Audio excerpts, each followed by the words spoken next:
Yes, sa kasama nga Bernard dirita sa bangkiruhan ning syudad sa Davao o gapadayon gihapon ta manghatag o kining Noche Buena items o kauban gihapon nato si Dudong Irin Lumusbog alang sa ngayong Pasko Panalo Ka promo. Nayo usa ka certified listeners diri ato yung naabtan na minaw og DXDC RMN Davao atong ilahon. Sir, kinsa may pangalan nato, sir? Ako na si Cabaluna, taga sa Barangay 6-A. Okay. Sir, ano ganahan man jud kami na og DXDC? Kompleto mga dang impormasyon sa DXDC RMN Davao.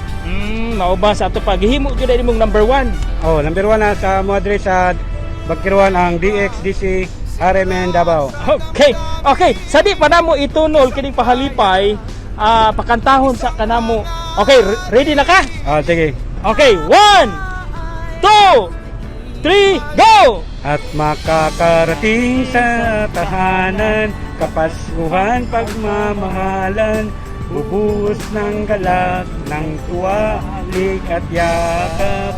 At makakarating ng bayan, ang ningning ng kalangitan, ahawiin ang lahat, nang sa inyo'y makarating.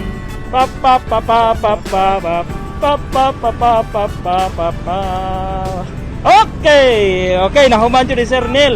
Salamat kay Sir Nel ha. Imo jung di ka basta-basta. Imo jung nahuman ang Christmas jingle sa RMN Network o karong mga orasa ato nang itunol Kasamang dong ang Noche Buena items dawata Sir Nel. Okay. Unya di mahimo anatay wine. Okay, dawata. Non-alcoholic na siya, Sir Nel. Dagang salamat aning pa-promote sa RMN DXDC Davao. O kita, perminte kita maminaw sa RMN kay kompleto ang ilang mga balita o detalye. Number 1 dire sa Bangkiruan, RMN Davao. Kay di gyud basta-basta si Sir Nel. Okay, moto ka sa mga Bernard ang laing nasab nga natunulan og pahalipay gikan sa DXDC RMN Davao. Ako ni si Radyo Mandon Pulayaw kauban si Radyo Mandodong Irin Lumusbog. Alang sa ngayong Pasko Panalo Ka promo tatak RMN.